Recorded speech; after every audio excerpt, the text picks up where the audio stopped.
প্রিয় কপোতাক্ষ পাড়ের বাসিন্দারা, আগামী রাষ্ট্রনায়ক শহীদ প্রেসিডেন্ট জিয়াউর রহমানের যোগ্য উত্তরসূরি জননেতা জনাব তারেক রহমান আগামীর বাংলাদেশ বিনির্মাণে যে ঐতিহাসিক ৩১ দফা ঘোষণা করেছেন, আপনারা সকলেই সে ব্যাপারে অবগত। আমি তার ভিতরে উল্লেখযোগ্য দুই একটা কথা বলেই আমার বক্তব্য শেষ করব। আপনারা জানেন, আমাদের ডান পাশে যে মামুনরা বসে আছে, তাদের জন্য আগামীর রাষ্ট্রনায়ক যে ফ্যামিলি কার্ড দিবে, সেই ফ্যামিলি কার্ডে ন্যূনতম ২৫০০ টাকা অথবা সেই সমমানের দৈনন্দিন পণ্য সরবরাহ করবে।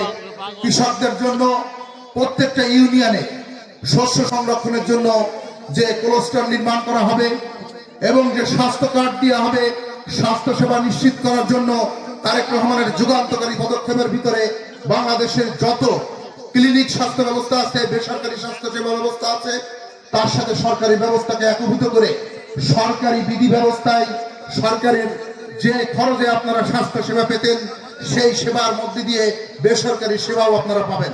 এই ধরনের ৩১টা যুগান্তকারী পদক্ষেপ আগামী রাষ্ট্রনায়ক বাংলাদেশ জাতীয়তাবাদী দল বিএনপি ঘোষণা করেছেন। রাষ্ট্রীয় ক্ষমতায় গেলে এই ধরনের কর্মসূচি বাস্তবায়ন করবে।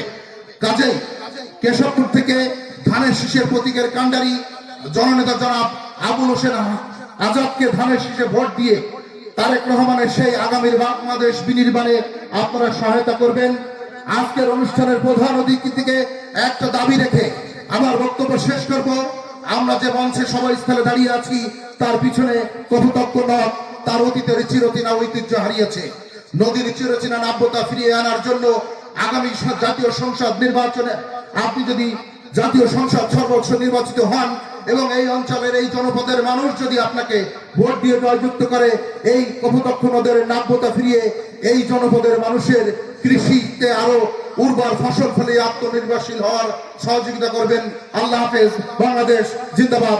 শহীদ প্রেসিডেন্ট জিয়াউর রহমান অমর হোক, খালেদা জিয়া অমর হোক, তারেক রহমান জিন্দাবাদ।